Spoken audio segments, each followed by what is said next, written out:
શાંતિ 21/3/2026 આજના મીઠા બાબાના મધુર મહાવાક્ય.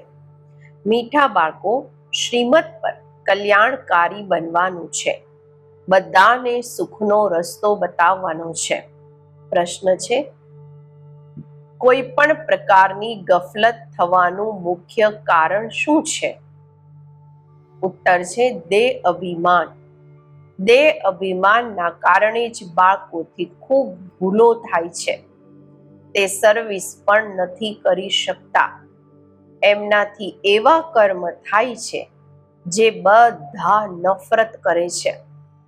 બાબા કહે છે, બાળકો, આત્મ અભિમાની બનો. કોઈ પણ અકર્તવ્ય નહીં કરો. ક્ષીરખંડ થઈને સર્વિસના સારા પ્લાન બનાવો. મુરલી સાંભળીને ધારણ કરો. આમાં બેપરવાહ નહીં બનો. ગીત છે, છોડ भी दे आकाश सिंहासन इस धरती पर आजा रे. ઓમ શાંતિ. રૂહાની બાળકો પ્રત્યે રૂહાની બાપની શ્રીમત છે. અત્યારે અમે બધા સેન્ટર્સના બાળકોથી વાત કરી રહ્યા છીએ. અત્યારે જે હવે ત્રિમૂર્તિ, ગોળો, ઝાડ, સીડી, લક્ષ્મી નારાયણનું ચિત્ર અને શ્રી કૃષ્ણનું ચિત્ર, આ 6 ચિત્ર છે મુખ્ય. આ જેમ કે પૂરી પ્રદર્શની છે. આમાં બધો સાર આવી જાય છે. જેમ નાટકના પડદા બનાવવામાં આવે છે એડવર્ટાઇઝના માટે. બાબા કહે છે કે જાહેરાત કરવા માટે અલગ અલગ ચિત્રો બનાવે છે, પડદા બનાવે છે. તે ક્યારેય વરસાદ વગેરે મેં ખરાબ પણ નથી થતા. એમ આ મુખ્ય ચિત્ર બનાવવા જોઈએ.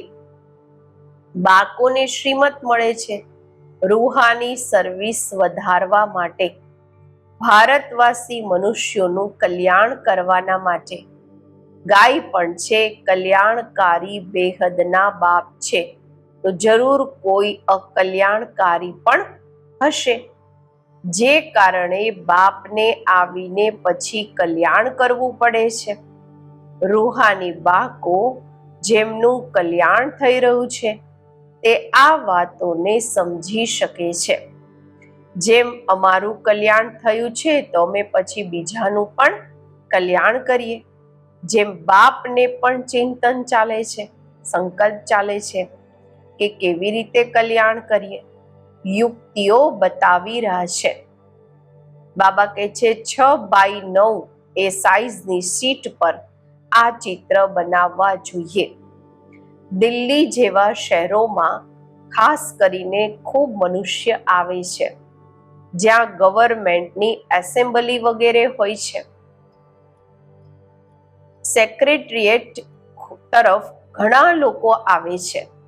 અહીંયા આ ચિત્ર રાખવા જોઈએ. અનેકોનું કલ્યાણ કરવા અર્થ બાપ મત આપે છે. એવા ટીન પર ખૂબ ચિત્ર બની શકે છે. બાબા કહે છે ટીનની શીટ હોય એના પર આ બધા ચિત્ર બનાવો. દેહી અભિમાની બની બાપની સર્વિસમાં લાગવાનું છે. બાપ રાય આપે છે આ ચિત્ર હિન્દી અને અંગ્રેજીમાં બનાવવા જોઈએ. આ 6 ચિત્ર મુખ્ય જગ્યા પર લાગી જાય. જો એવા મુખ્ય સ્થાનો પર લાગી જાય તો તમારી પાસે સેંકડો સમજવાના માટે આવશે. પરંતુ બાળકોમાં દેહ અભિમાન હોવાના કારણે ખૂબ ભૂલો થાય છે. એવું નહીં સમજે કે હું પાક્કો દેહી અભિમાની છું. ભૂલો તો ખૂબ થાય છે, સાચું નથી બતાવતા. સમજાવવામાં આવે છે એવું કોઈ કર્તવ્ય નહીં કરો જે કોઈ ખરાબ નફરત લાવે કે આનામાં દેહ અભિમાન છે. તમે હંમેશા યુદ્ધના મેદાનમાં છો. બીજી જગ્યાએ તો 10-20 વર્ષ સુધી યુદ્ધ ચાલે છે. તમારી માયાથી અંત સુધી યુદ્ધ ચાલવાની છે. પરંતુ છે ગુપ્ત, જેમને કોઈ જાણી નથી શકતા.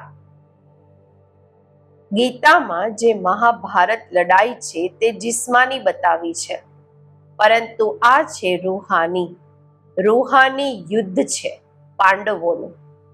તે જિસ્માની યુદ્ધ છે, જે પરમપિતા પરમાત્માથી વિપરીત બુદ્ધિ છે. તમે બ્રાહ્મણ ભૂષણોની છે પ્રીત બુદ્ધિ. તમે બીજા સંઘને તોડીને એક બાપના સંઘમાં જોડાયા છો. બુદ્ધિનો સંઘ બીજાથી છોડીને બાપ સાથે જોડ્યો છે.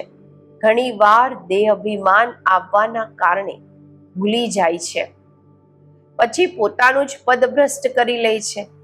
પછી અંતમાં ખૂબ પસ્તાવવું પડશે. કંઈ કરી નહીં શકશો. આ કલ્પની બાજી છે. આ સમયે કોઈ અકર્તવ્ય કાર્ય કરે છે તો કલ્પાંતરના માટે પદભ્રષ્ટ થઈ જાય છે, ખૂબ નુકસાન થઈ જાય છે. બાપ કહે છે આગળ તમે 100% નુકસાનમાં હતા, લોસમાં હતા. અત્યારે બાપ 100% ફાયદામાં લઈ જાય છે. તો શ્રીમત પર ચાલવાનું છે. દરેક બાળકોને કલ્યાણકારી બનવાનું છે. બધાને સુખનો રસ્તો બતાવવાનો છે. સુખ છે જ સ્વર્ગમાં, નર્કમાં છે દુઃખ. કેમ? આ છે વિશેષ દુનિયા, વિકારી દુનિયા. તે વાઇસલેસ હતી, નિર્વિકારી હતી. હવે વિશેષ દુનિયા બની છે.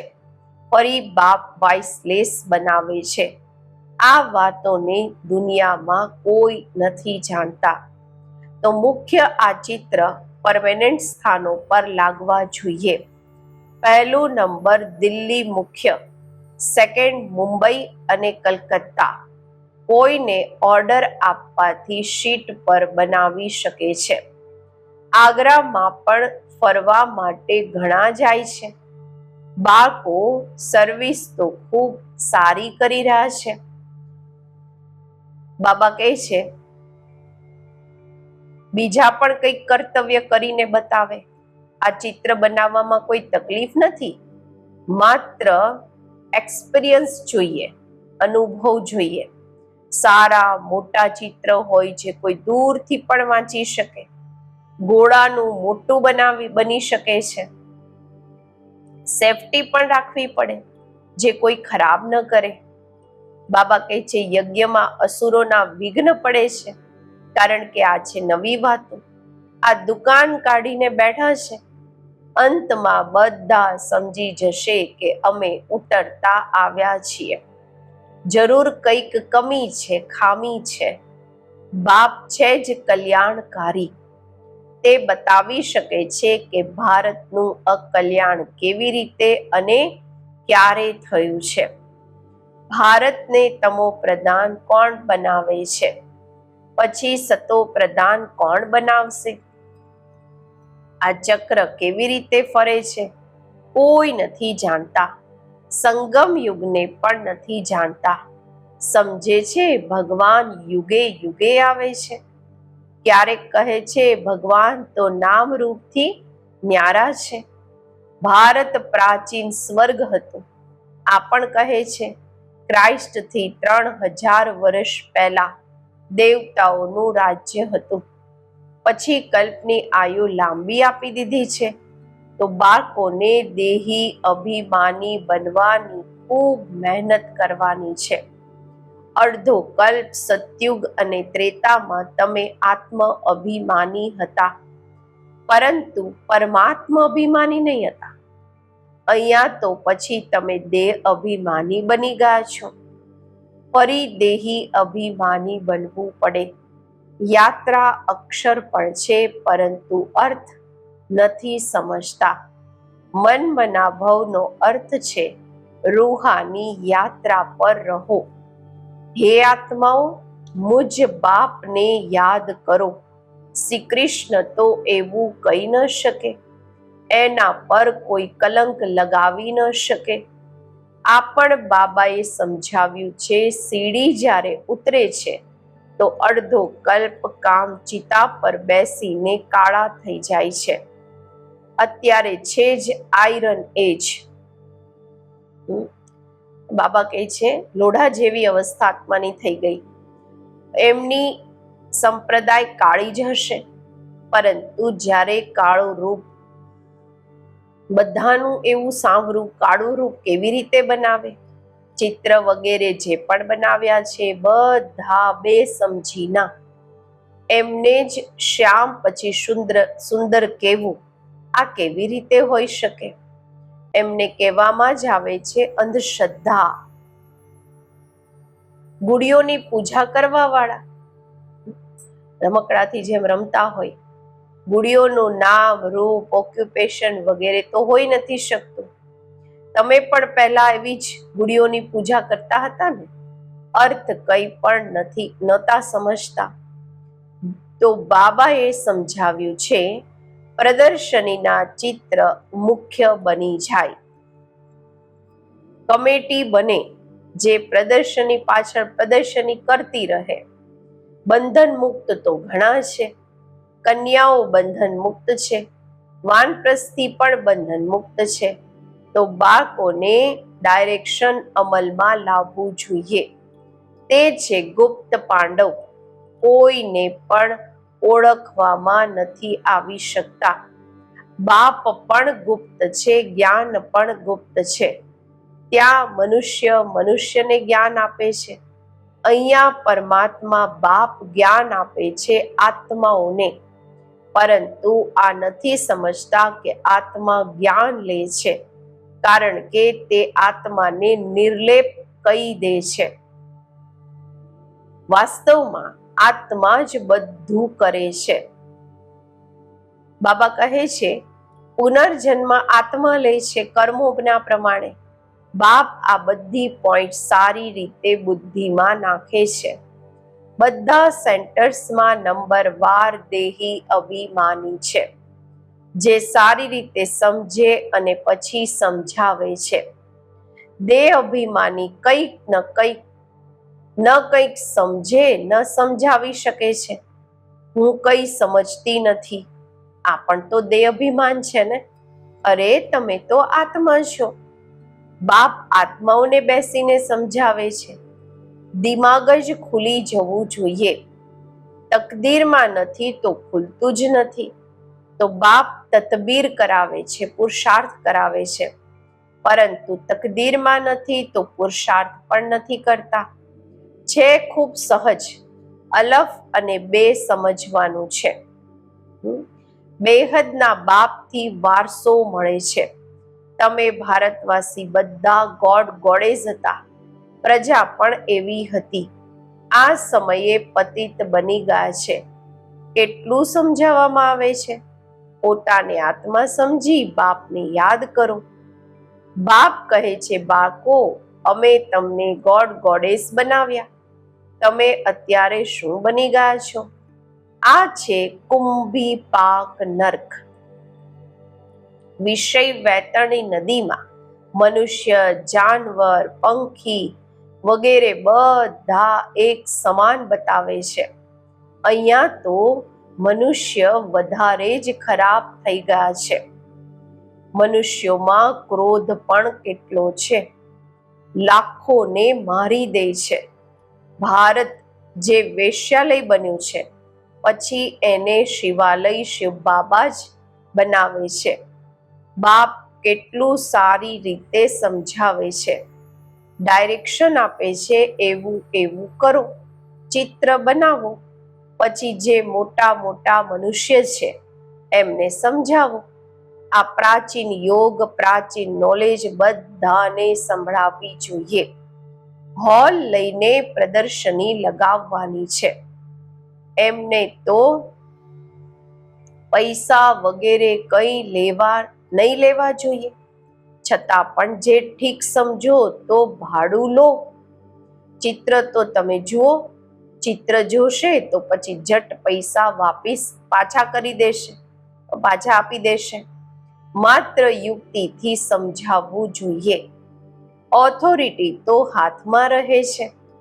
ચાહે તો બધું કરી શકે છે. જેનો હોલ હોય એની પાસે સત્તા છે, એ ઈચ્છે તે કરી શકે છે. તે થોડી સમજે છે વિનાશ કાળે વિપરીત બુદ્ધિ તો વિનાશને પ્રાપ્ત થઈ ગયા. પાંડવોએ તો ભવિષ્યમાં પદ મેળવ્યું, એ પણ રાજ્ય પાછળ ભવિષ્યમાં થશે, અત્યારે થોડી થશે. બાબા કહે છે એ રાજ્ય પાછળથી હશે, અત્યારે તો હશે નહીં. આ મકાન વગેરે બધા તૂટી જશે. હવે બાપે સમજાવ્યું છે પ્રદર્શની પણ કરવી જોઈએ. ખૂબ સારી રીતે કાર્ડ પર નિમંત્રણ આપવાનું છે. તમે પહેલા મોટાઓને સમજાવો તો મદદ પણ કરશે. બાકી સૂતા નથી રહેવાનું. ઘણા બાળકો દેહ અભિમાનમાં સૂતેલા રહે છે. કમેટી બનાવી ક્ષીરખંડ થઈ પ્લાન બનાવવા જોઈએ. બાકી મુરલી નહીં વાંચશે તો ધારણા કેવી રીતે થશે? એવા ખૂબ લોગર્સ છે, એટલે કે બેપરવાહ છે. અચ્છા, મીઠા મીઠા સિકિલધા બાળકો પ્રત્યે માત પિતા બાપ દાદાના યાદ પ્યાર અને ગુડ મોર્નિંગ. રૂહાની બાપના રૂહાની બાળકોને નમસ્તે. આપણે રૂહાની બાળકોના રૂહાની બાપને નમસ્તે. ધારણામાં જે મુખ્ય સાર પહેલું છે, દેહી અભિમાની બનીને સર્વિસની અલગ અલગ યુક્તિઓ કાઢવાની છે. આપસમાં ક્ષીરખંડ થઈ સર્વિસ કરવાની છે. જેમ બાપ કલ્યાણકારી છે એમ કલ્યાણકારી બનવાનું છે. બીજું, પ્રીત બુદ્ધિ બની બીજા સંઘથી તોડી એક સંઘ જોડવાનું છે. કોઈ એવું અકર્તવ્ય નથી કરવાનું જે કલ્પાંતરના માટે નુકસાન થઈ જાય.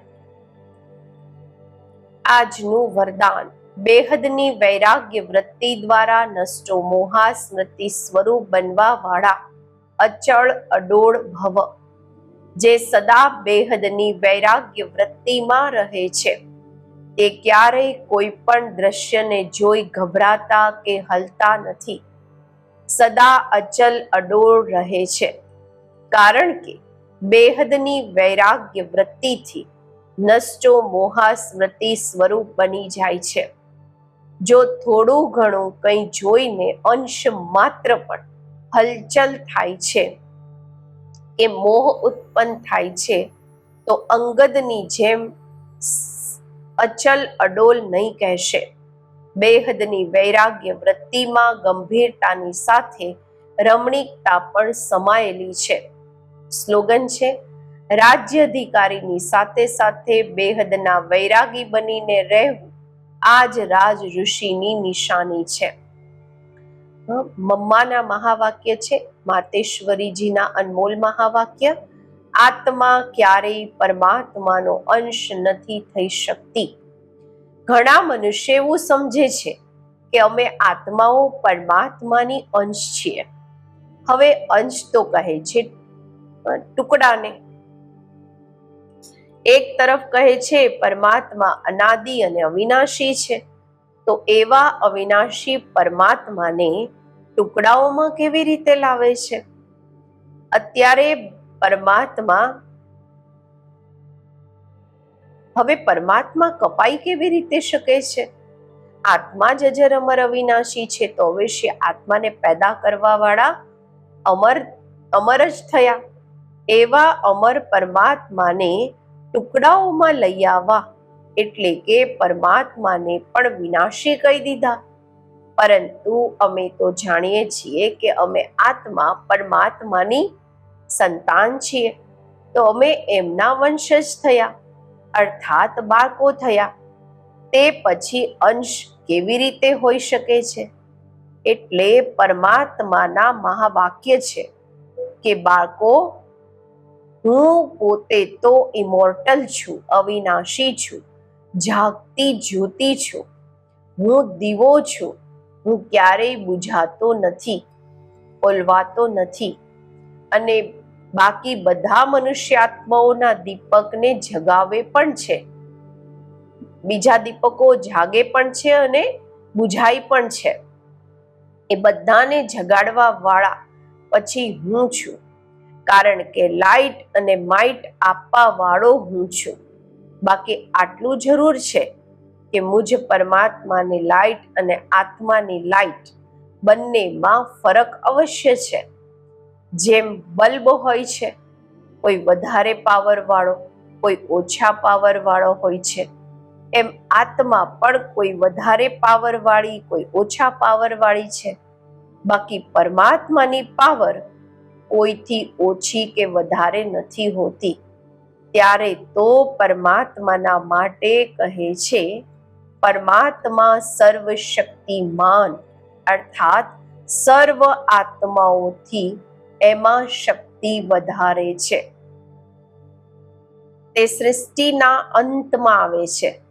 જો કોઈ સમજે પરમાત્મા સૃષ્ટિની વચ્ચે આવે છે, અર્થાત યુગે યુગે આવે છે, એનો મતલબ પરમાત્મા વચ્ચે આવી ગયા તો પછી પરમાત્મા સર્વથી શ્રેષ્ઠ કેવી રીતે થયા? જો કોઈ કહે કે પરમાત્મા યુગે યુગે આવે છે, તો શું એવું સમજીએ કે પરમાત્મા વારંવાર પોતાની શક્તિ ચલાવે છે? એવા સર્વશક્તિવાનની શક્તિ આટલા સુધી છે. જો વચ્ચે જ આવી, વચ્ચે જ પોતાની શક્તિથી બધાને શક્તિ અથવા સદગતિ આપી દે, તો પછી એમની શક્તિ કાયમ હોવી જોઈએ. પછી દુર્ગતિને કેમ પ્રાપ્ત કરીએ છીએ? દુર્ગતિ કેમ થાય છે? તો એનાથી સાબિત થાય છે, સિદ્ધ થાય છે કે પરમાત્મા યુગે યુગે નથી આવતા, અર્થાત વચ્ચે વચ્ચે નથી આવતા. તે આવે છે કલ્પના અંત સમય અને એક જ વાર પોતાની શક્તિથી સર્વની સદગતિ કરે છે. જ્યારે પરમાત્માએ આટલી મોટી સર્વિસ કરી છે, ત્યારે એમનું યાદગાર મોટું શિવલિંગ બનાવ્યું છે અને આટલી પૂજા કરે છે, તો અવશ્ય પરમાત્મા સત છે, ચૈતન્ય પણ છે અને આનંદ સ્વરૂપ પણ છે. અચ્છા, ઓમ શાંતિ. અવ્યક્ત ઇશારા છે. નિશ્ચયના ફાઉન્ડેશનને મજબૂત કરી સદા નિર્ભય અને નિશ્ચિંત રહો. વ્યર્થ સંકલ્પ કે સંશયની માર્જિન હોવા છતાં પણ સમર્થ સંકલ્પ ચાલે કે સદા બાપ રક્ષક છે, કલ્યાણકારી છે. આ નિશ્ચયની વિજય અવશ્ય થાય છે. તો ક્વેશ્ચન માર્કનો વાંકો રસ્તો ન લઈ સદા કલ્યાણની બિંદી લગાવો, ફૂલ સ્ટોપ. આ વિધિથી દરેક વાત સહજ પણ હશે અને સિદ્ધિ પણ પ્રાપ્ત થશે. ઓમ શાંતિ.